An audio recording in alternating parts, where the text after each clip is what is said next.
Bienvenido a Saboreando la Palabra, el comentario a las lecturas de la Misa Dominical. Te habla el Padre Ángel Siapi, de la parroquia Cristo Redentor en el Paraíso, San Juan, Puerto Rico. Recuerda que en la descripción están las citas bíblicas de las lecturas, el enlace al guión de la Lección Divina, el enlace a los apuntes del comentario y la dirección de la página web de la parroquia Cristo Redentor.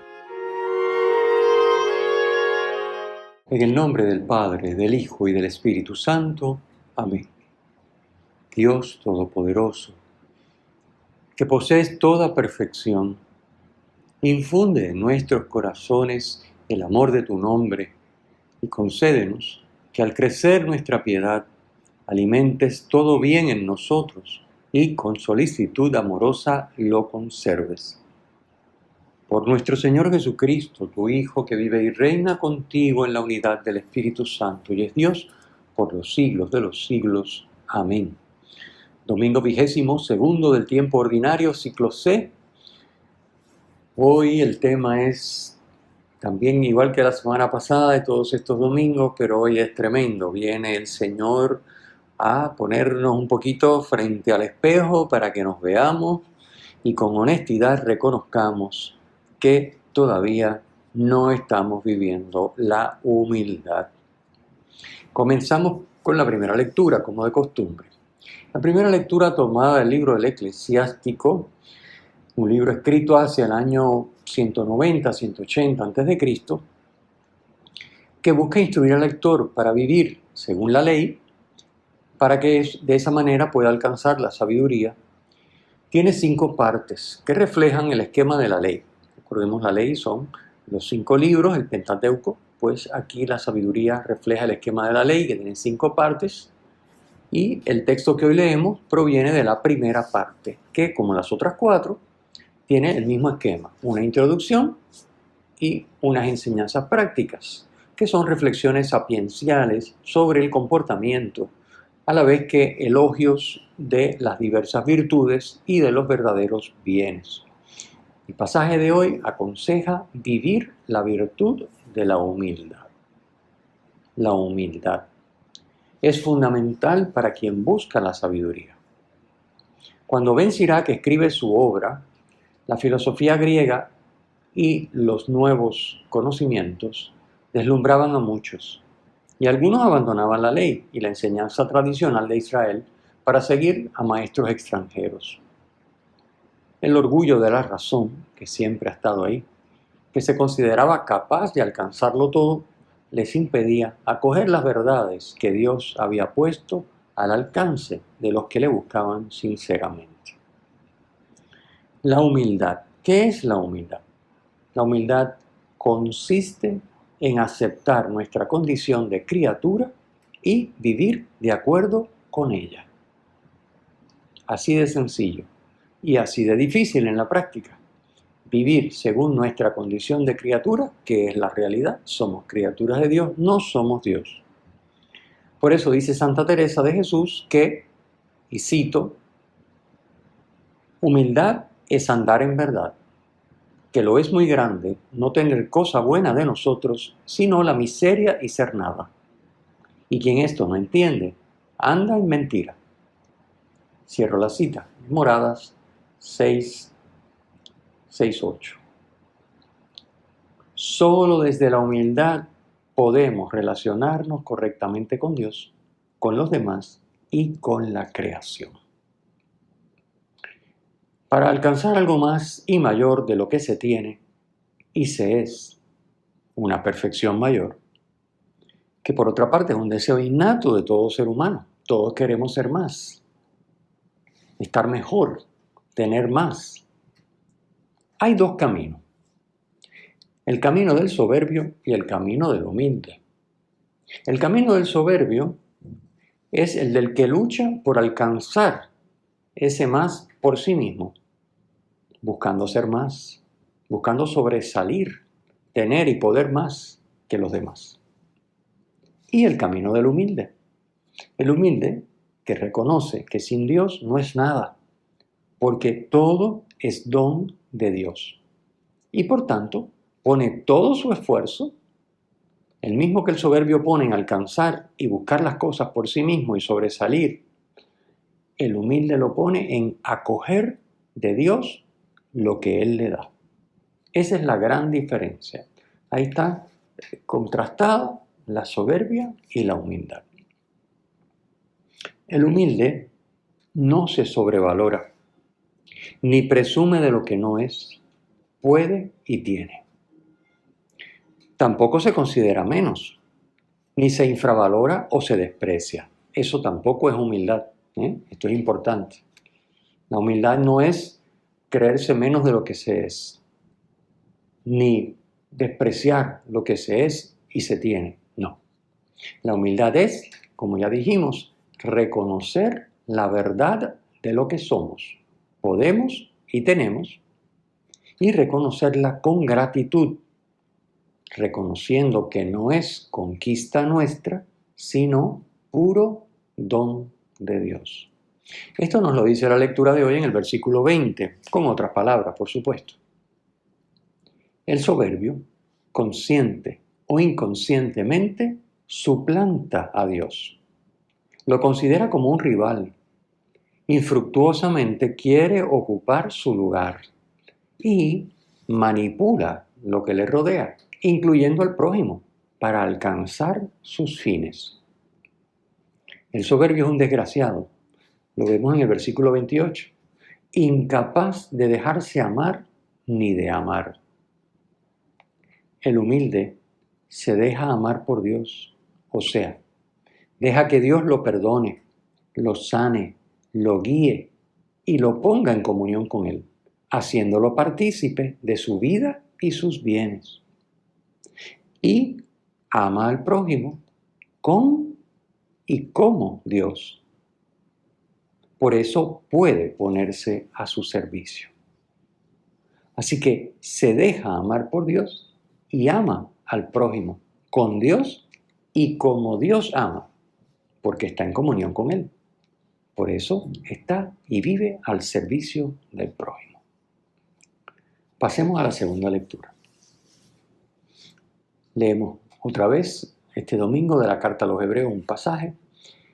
En el mismo se contrasta la antigua alianza con la nueva alianza, mostrando la superioridad de la nueva, que la carta a los Hebreos llama el nuevo monte Sión, la ciudad del Dios vivo, la nueva alianza, sobre la antigua, que sabemos que es la alianza que se pactó entre Dios y su pueblo en el monte Sinaí. Así que la antigua alianza tiene el monte Sinaí, la nueva alianza es el nuevo monte Sión, es la ciudad del Dios vivo. La antigua alianza, como nos dice el texto, se dio entre fuego, densos nubarrones, tormentas, sonido de trompeta y el estruendo de las palabras. Versículos 18 al 19 de la lectura de hoy. En un ambiente sobrecogedor, de terror, en una cultura y religión en que el hombre se siente dominado por la naturaleza y pone a Dios por detrás y por sobre los fenómenos naturales. Dios es el dueño absoluto de las misteriosas e incontroladas leyes de la naturaleza. Por contraste, en la nueva alianza nos encontramos con la visión maravillosa de la Jerusalén del cielo, con miríadas de ángeles, con la asamblea festiva de los primogénitos inscritos en el cielo, los justos que han llegado a la perfección, y con el mediador de la nueva alianza, Jesús, y por supuesto con Dios, juez de todos. Esa es la maravillosa Jerusalén del cielo que describen los versículos 22 al 24 de la lectura. Somos familia de Dios, ciudadanos del cielo, y vivimos en el reino de Dios, nuestro Padre. Con su triunfo sobre la muerte, que es ley esencial de la naturaleza, Cristo ha liberado al hombre de la alienación a la que le sometía la naturaleza. El hombre ahora entiende estos poderes ocultos de la naturaleza como gracia de Dios y por tanto ya no busca en la naturaleza los elementos que hagan posible su acercamiento a Dios. Por ejemplo, la montaña como lugar del encuentro con Dios. Y ha superado el terror ante los fenómenos naturales. El lugar para rendir culto a Dios es ahora la asamblea de los redimidos, los primogénitos inscritos en el cielo, como dice la lectura, y de los ángeles, asamblea de los redimidos y de los ángeles. Ángeles que tenían antes la misión de dominar las leyes de la naturaleza y socorrer a los hombres. Bien, pues la nueva asamblea, formada por los redimidos y los ángeles, ahora comparten juntos, ángeles y hombres, el encuentro con Dios. Ese es el lugar de culto, la asamblea, que ya no se reúne en una montaña física, sino en Cristo, el mediador de la nueva alianza.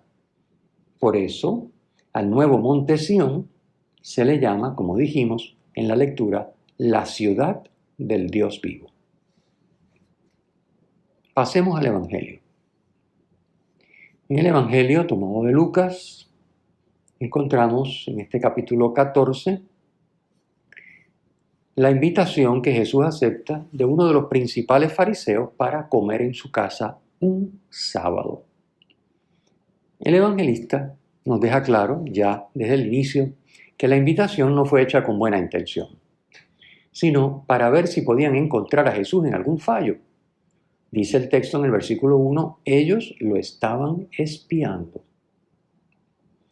La lectura litúrgica omite los versículos 2 al 6. ¿Qué sucede en esos versículos? Pues que Jesús cura a un hidrópico, a pesar de que estaba prohibido llevar a cabo tales cosas en sábado. Y Jesús deja claro que lo correcto es hacer eso, que lo correcto es curar aunque fuera sábado, porque si el sábado se puede salvar a un hijo o a un animal en peligro de morir, también es lícito curar a un enfermo. A continuación, después de esta curación y de haberles echado en cara su dureza y su mala intención, que iban a dejar a este hombre enfermo porque era sábado, pues a continuación, y partiendo ahora ya de la observación que hace Jesús de los convidados a la comida del fariseo, de los convidados y también del anfitrión, del fariseo que lo invita, Jesús es muy observador y partiendo de esos comportamientos, ahora con dos parábolas, Jesús va a ofrecer dos lecciones sobre los valores del reino. Valores que son, en primer lugar, la humildad, de la que ya hablamos en la primera lectura, por eso esa primera lectura está escogida, porque trae el mismo tema del Evangelio, la humildad, y en segundo lugar, la generosidad desinteresada. Los valores de la sociedad humana son puestos en evidencia por los convidados, que escogían los primeros puestos, dice el versículo 7. Los valores del reino, en cambio, por el consejo que les da Jesús. Cuando te conviden, vete a sentarte en el último puesto. Versículo 10. Jesús invierte la escala de valores de la sociedad. Todo el que se enaltece será humillado, y el que se humilla será enaltecido. Versículo 11. Jesús vivió esto toda su vida. Siempre escogió el último puesto. Como canta el himno de la carta de San Pablo a los Filipenses, Filipenses 2, versículos 6 al 11, conocidísimo. Por eso, el Padre le dio el primer puesto sobre todo lo creado. Es decir, Jesucristo vivió esto y en él se verifica esa exaltación del que se humilla. El que se humilla será enaltecido. Los valores de la sociedad humana son también evidenciados por el modo interesado en que el anfitrión ha escogido a sus invitados. Amigos, hermanos, parientes, vecinos ricos. Versículo 12. Mientras que los valores del reino lo son por 4 categorías de marginación: pobres, lisiados, cojos, ciegos, dice el versículo 13. Jesús llama bienaventurados a los que renuncian a los valores de la sociedad clasista, a recibir su paga en este mundo, porque será Dios quien les recompense al final de los tiempos, en la resurrección de los justos, dice el versículo 14. También este ha sido el estilo de Jesús a lo largo de todo su ministerio. Sus preferidos, aunque sin excluir a nadie, han sido los marginados. Como explicamos en los domingos 19 y 21 de este ciclo C, la imagen de sentarse a la mesa o del banquete se emplea en la Biblia para significar la vida en comunión con Dios. Desde esta perspectiva, las parábolas que hoy Jesús pronuncia ilustran tanto el modo de actuar de Dios como anfitrión en el banquete del reino, o sea, los marginados por el mundo son sus preferidos, como nuestro modo de actuar como convidados al banquete del reino. No buscar los primeros puestos, sino dejar que sea Dios quien nos conceda como don el puesto que tiene reservado para cada uno. Las parábolas de hoy nos interpelan directamente sobre nuestros valores y actitudes. Son una llamada a hacer examen. ¿Nuestros valores y actitudes son los de la sociedad humana o son los del reino de Dios? Hemos tomado la decisión de vivir la humildad con todas sus consecuencias, apoyados por supuesto en la ayuda divina y su promesa de que si buscamos el reino de Dios, todo lo demás se nos dará por añadidura. Reconocemos que todo es don de Dios y que no obedece a ningún mérito de nuestra parte. La conciencia de esto, de saber esto y de vivir esto, nos ha hecho desinteresadamente generosos. ¿O seguimos empeñados en dar para que nos den? El Señor esté con ustedes y con tu espíritu. La bendición de Dios Todopoderoso, Padre, Hijo y Espíritu Santo, descienda sobre ustedes y les acompañe siempre. Amén. Si te ha gustado, usa el enlace para compartirlo con tus amigos.